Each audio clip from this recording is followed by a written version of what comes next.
Hey friend, welcome to the Mamahood After Trauma podcast. I'm your host, Emily Cleghorn. This podcast is for mamas navigating childhood trauma while also walking through mamahood. I'm so excited that you've decided to take some time out of your day to join me and tune in. I hope you find this podcast uplifting and empowering. Let's get to it.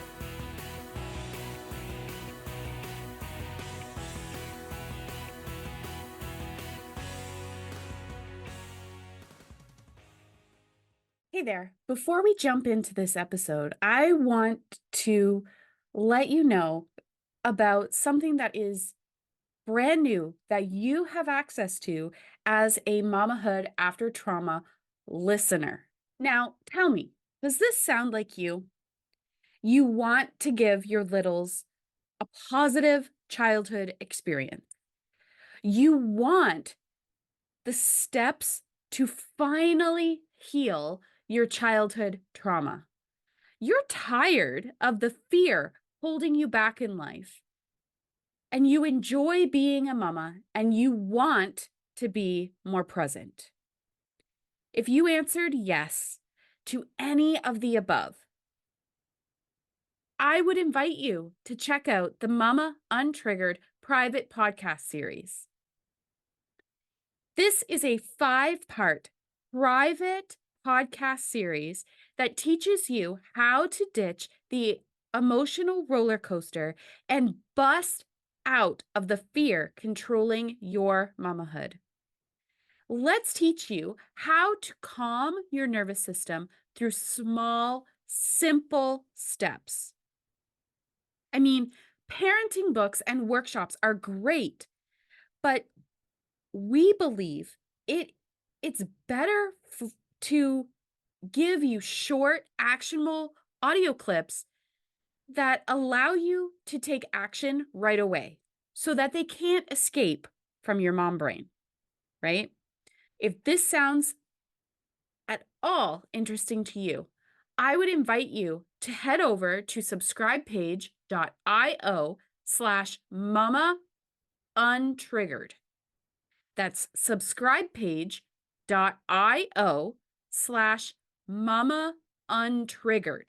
Now, let's go into this episode of the Mamahood After Trauma podcast. Hello, friends, and welcome to this episode of the Mamahood After Trauma podcast. I am so excited that you have taken some time out of your busy day to tune in and listen to the conversation. Today, we are joined by Phyllis Levitt. Welcome to the show, Phyllis. Thank you so much for having me here today. Yeah, it's a pleasure to have you. Let's dive right in and get started by having you introduce yourself to the audience and share a little bit of how you came to be working in the trauma space. Yeah, well, I've been a psychotherapist for over 30 years and just recently retired and focused on writing. But I got into the field of psychotherapy really as a result of having gone to therapy myself as a young mother. And it really changed my life to begin to understand, first of all, to begin to understand trauma, but also to understand how our early conditioning and mine, and probably many of the people that you're speaking with, experienced trauma as part of my early conditioning. And it really shaped my life in ways that I had no understanding of. It shaped the kind of people I was attracted to, the kind of reactions I had, the feelings I had about myself, my own coping mechanisms. It really shaped all of that.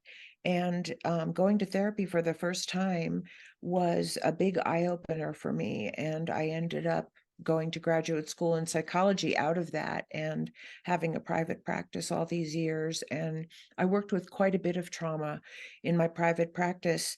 And I guess I will just say that there's quite a bit of trauma in our society. It's not the rare person that has emotional trauma or sexual trauma or physical abuse or discrimination at large in our society or poverty. It's actually quite common. And so, I don't think I had an unusual experience as a therapist or as an individual myself. Yeah, it really is common. It seems to be something that is so deeply woven into our society Yeah. that it's almost hard to escape. I agree with you 100%. I really do. Like, and one of the things I found as a therapist, and I was one of these people, I looked very functional on the outside. I was a Mhm, good student. I went to college. I got good grades. I went to graduate school. I got a job. Um, I looked okay. I looked like I was mhm. coping. But on the inside, it did not feel like that at all. And I think there's a lot of people who are in the same boat. They look okay, but they don't Yeah, feel. yeah. Yeah, I think I would fall under that category as well. I looked okay. I like, I was on the honor roll all through school, almost on the Right, dean's list in university, but on the inside, it was a raging fire. right, right. And for me it was like, I would say that raging fire took the form of actually of depression Mhm, and anxiety and a lot of fears and sort of like always trying to hide the level of pain that I felt like I carried around. mhm, mhm. Uh, Yeah, yeah, trying to hide what was really going on. For me, it was out of fear of looking weak, Totally. of being viewed as crazy or, you know, Emily's not perfect. She doesn't have her stuff together. She's falling apart. She's. Totally. And for me, it was also a fear of that somehow that pain made me a flawed individual. Yeah. And I didn't want anyone to see that Mm. because I really believed that. I Yeah. believed that for a really long time. Yeah. Yeah. I can resonate with that. So, what was your journey like going from having a facade of I'm okay and the raging fire on the incredible misalignment Right. between what's going on the inside and what's you're portraying to everyone else to what was your healing journey like through that? Yeah. And I had little kids at that time. Mhm. And so I had three little kids. So it was, there was like You are busy. a lot I had to juggle on the outside while I was trying to manage the inside. And when I first went to therapy, it was like peeling off some of the protective layers. And I have to say, it was really hard. It was Mhm. really painful. And I felt like the juggling act got more intense. I wouldn't say I regret a moment of it though, because I think there's something innately in us that searches for wholeness, Mhm. and living in that divided state of consciousness is excruciatingly painful. Oh, And it is. so the desire for wholeness was stronger than the resistance around feeling the pain. And actually, you can't resist it because you feel it anyway. Yeah. Um, so it was a deep journey. It was, fortunately, and I went to many therapists. It took me a long time to sort of find the one that could really go down into the depths of it with me, and that's okay. Yeah. Not every therapist can do that. And also I might not have been ready, you know. Um, but so it was difficult, but it was really gratifying. Like I never missed a session. I never Yeah. missed a session because my hunger for wholeness and healing and reclaiming my true self was really strong.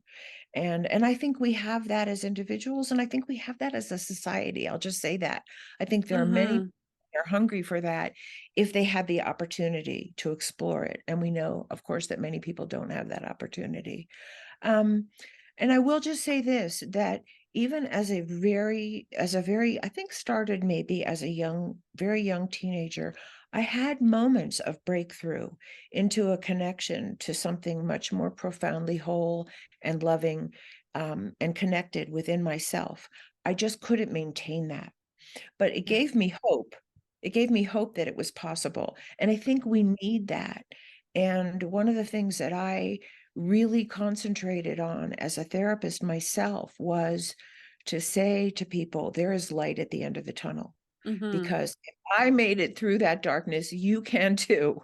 And I think we need that Yeah. from each other. We need to know that the healing journey is actually possible. And it's not like I'm all healed, because I don't think No. anybody's all healed. No. We're on a journey, but I don't live in that dark space anymore. I don't. And so it was a profound journey. And I'm really grateful that I had the opportunity to make it. And we Mhm. need safe people in our society, therapists and other kinds of healers, to make that journey with, because I couldn't have done that alone. And I No. think most of us can't make it alone. No. No, I would agree that there are certain aspects that you can do on your own. There are things that you can Right. do to help yourself, but there is 100%. a level that is deeper, that you need guidance, you need support, and you need the support of someone who knows what they're doing. Right. And you need, so one of the things that happened for me on my journey that was not unlike many people, once I started to uncover some memories of what had happened to me, which had been buried, I was able to leave my marriage, which was a profound turning point in my life, because I was repeating some of the bad things that I felt about myself in that relationship. Um, the messages that I wasn't really lovable, or I couldn't be heard, or I didn't have any power, Mhm. whatever. I wasn't in a marriage where there was violence, physical violence, but emotionally, it was really painful. And doing that inner work allowed me to leave. And I'm not saying it got totally easy right away, Mhm. because then I was a single mom, um, but it was the best thing that I ever did. I had to do it. And I think, I've had clients who feel like they'll never leave a bad relationship, but once they start to work on their own healing and finding that child in them that was really hurt and took on so many negative beliefs about themselves and so many less than functional coping mechanisms, because it's the best we can do when we're Mhm. kids, they do leave and they do find healthier relationships. And I did. I was a single mom for a long time, and my attractions changed, and I'm in a very happy marriage now, and I feel extremely fortunate. But that's the hope I want to give people, Yeah. that that healing work can change the whole trajectory of your life. Yeah, it can. It is incredibly powerful. What are some of your biggest takeaways from your own journey? Yeah, I mean, I think there's a lot. I'll name two things that come to my mind right away. Is that one of the greatest gifts that we can give each other is to see that essence that's buried under whatever the trauma was. Mhm. I knew that I had that, but I don't think I ever really had that reflected back to me or even named. Mhm. um, for a long time in my life. And now, that's part of my language now. There is an essence that's buried underneath whatever happened to us. Mhm. And we all have it. And it's pure, it's innocent, it's bright and shining, it's full of love, and it's capable of love. And usually for each person, I think it contains certain gifts, whatever that is, um, that need and want to be released and expressed in the world. So, that's one of the things that I found myself. I feel like I found that essential place. And so that's one of the things that I want to share with the whole world, is we all have that. You are not what happened to you. You are not, Amen. Amen. right? You are not what happened to you. And also, just to say, because I love this part of it too, none of us, I think, are free from having hurt other people as well. You No. know, the hurt part of us inevitably will hurt somebody. I mean, Mhm. um, whether it's just I hurt your feelings, or I said something that, really didn't land well with you, or I ignored you, or I shamed you, or whatever I did, we all have both. And sometimes it's easier to look at the part that was victimized rather than the part that maybe wasn't kind in a certain moment to another person. And I want to say, you're not that either. Mhm. We are not the worst thing that ever happened to us, and we're not the worst thing we've ever done. And there's Mhm. always room for making amends to the people that we've hurt. And I think that's an important part of growth, that it's not a shameful thing to take responsibility either. Yeah. Yeah, it's incredibly powerful. Yeah. So finding that essence and talking about that essence and presencing in that essence, but also, like, for me, as working with people, seeing that essence, Mhm. just on a vibrational level. It doesn't even have to be named, but you look at somebody like they are a beautiful human being who's hurting, and you want to be of service to help them Mhm. unravel some of that hurt. Um, it's just the most amazing gift that you can give another person. And I know that for me, the first time I remember feeling seen that way, I will never forget. And it wasn't in my childhood, it was later, right? So that's one big takeaway. I had another one that came to mind. Let me see if I can remember what it was. Um, because there's probably 100. Um, let's see. Well, ask me another question and then I'll come back to that. There's So, a lot of takeaways. yeah. So, what are one or two things that a mama listening who may feel maybe Mm, living in that misalignment, that unalignment of portraying that she's got her stuff together and feeling not together on yeah. the inside and trying to portray like she's okay and she's really not. Yeah. I mean, I'd be the biggest thing I would say is find someone to talk to. Mhm. Don't knuckle it. I did for a while. And it was the biggest relief to have someone to start to unburden that part of myself with. And I had to work through the shame that I had about feeling like such a flawed human being, and why didn't I have it all together, and how come I hadn't made a better choice of a relationship or a marriage. And because I felt like my kids were hurting too. Mhm. And and so that was a lot to deal with, of like, you can't be a good student as a mom. Like, it's an emotional job, right? I mean, you can learn things about parenting for sure, and I did, but um it's an emotional thing. And one of the things that I found, and I don't know if you found the same thing, but having children brings up all your stuff. If you thought you Oh could boy, bury does something, it. if you thought you could bury something, you can't. It's in your right? And in some ways, our children are our greatest teachers. Mhm. And we think of, parenting as sort of being the one to lead the way, but in fact, there's a whole other aspect where our children teach us about ourselves. Mhm. And my children were really instrumental in that for me. Um, and I would just say, I still have regrets that I wasn't a more powerful mother, that there were choices that I wasn't able to make that were better for my kids during some of their formative years. And, they've all grown up to be magnificent human beings. And we talk about it. And I can still cry about Mhm. some of the things that happened that I wish I could undo. Um, but, I didn't have parents, and I think it was partly my parents' generation, but I didn't have parents who could ever say, I'm sorry, Yeah. or I could have done that better. Mhm. Um, and I think that would have really helped me, Mhm. that I didn't take it all on myself. And I think that's one of the things I learned as a mother, that it was okay to Mhm. say, I didn't handle that well, and I'll Mhm. do it differently next time. And even when they were young, I would Mhm. like really examine the way I was being and try to do it better. Um, my way was mostly to shut down and criticize myself, and and um I just wasn't a powerful mother. I think that I didn't protect my kids in a way that I wish that I could have done. Um, Mostly from, the dysfunction in our family, I would say.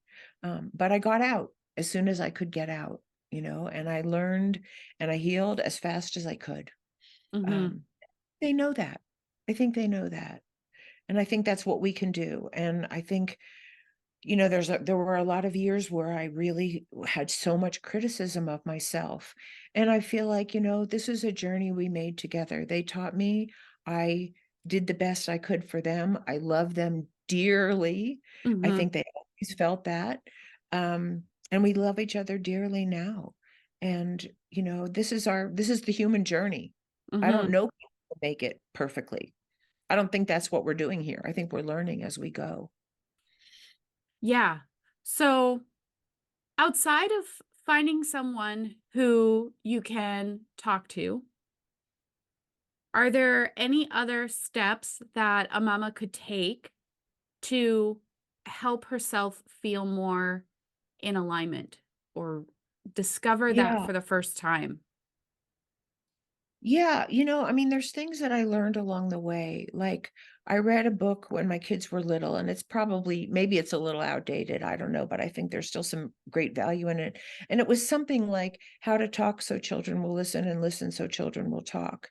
And that was a great asset to me because when I read that book, it was the first time I realized that I have a lot to do with my children's behaviors, and Mhm. I have a lot to do with helping them change their behaviors that aren't so great if they're having a tantrum or they're upset or whatever. There's a lot I could actually do as a mother that would help them feel more contained, express Mhm. themselves with more safety or more consideration. So that book was a great help for me. The one thing that I felt like it didn't offer was how to make good boundaries. It Yeah. really taught you how to listen, and I think it really helped my kids talk so that they could be heard, but I had to work on the boundary part of it, and that Mhm. part so I think I think there's a lot of resources about there, and the thing that I will share with you that was of something that was of the greatest value for me was so I had a hard time if my kids were upset. I just wanted their upset to go away, and Yeah. my tendency was to give them what they wanted so that Mhm. they'd stop being upset. That's not always a good boundary. Mhm. And it doesn't always teach them to contain their own feelings or tolerate their own distress. So, because that's part of what boundaries do is that so what I had to really learn as a mother was to tolerate my own distress instead of Yeah. focusing on their distress. So if my child was really upset that they couldn't have something or they couldn't do something, my first tendency would be to try to make it happen so I wouldn't feel distressed. Mhm. And once I got that idea that, okay, I need to learn to tolerate my distress. And if I don't, they're not going to learn it either. Yeah. And so that was a really big one for me. And I think it's a really hard one Yeah. to just sit with, my child's crying. They want something I'm not going to give them. I can't make it go away in the Mhm. moment. Um, I used, you know what I'm saying? And so Mhm. just be with my own distress and keep the boundary. Mhm. And that was really, really helpful for me because it actually helped my kids Yeah. because they learned to tolerate their own distress. Me screaming and crying isn't going to topple my mother over. Yeah. Yeah, it's really it's interesting that when your child is having a temper tantrum, your reaction isn't necessarily to your child's temper tantrum, it's to Right. how that temper tantrum what it's triggering within you from your Exactly. childhood. So Exactly. if you had a parent who couldn't handle you as a child having emotions, being upset, and they Right. say, "Oh, stop crying." The thing that comes to mind is, "You wanna cry? I'll give you something to cry about." Um, and they're very uncomfortable with your show of emotion, Totally. and so now you find yourself repeating that, and your awareness of it is huge. Exactly. And so mine was a little bit the opposite of what you're saying. And I think both happen for lots of mothers. Mine was my parents ignored me if I cried. There was no response. And that was horrible. And I still Oh, remember man. like crying alone in my room and crying and crying and crying.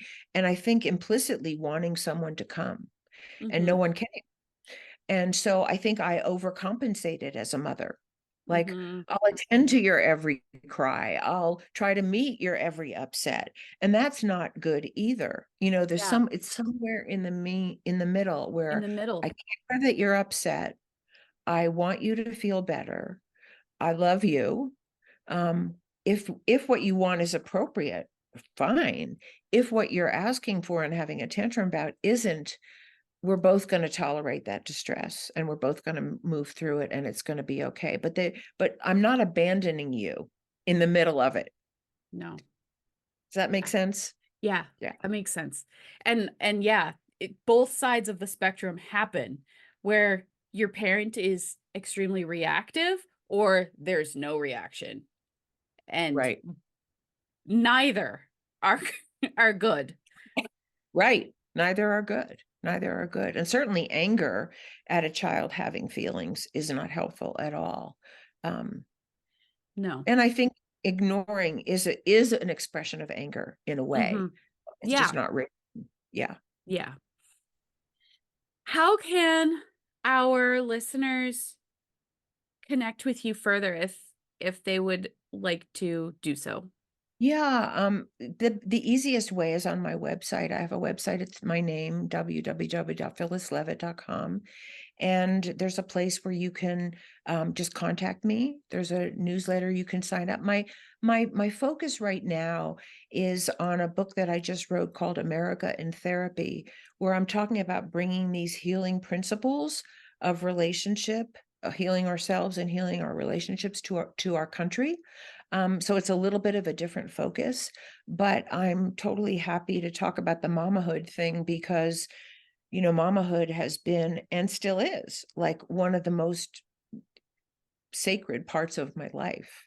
Um, and yeah, so but I'm on Facebook and LinkedIn and YouTube and Twitter and Instagram and all that. So anywhere you're welcome to, but the easiest way is to just find me on my website.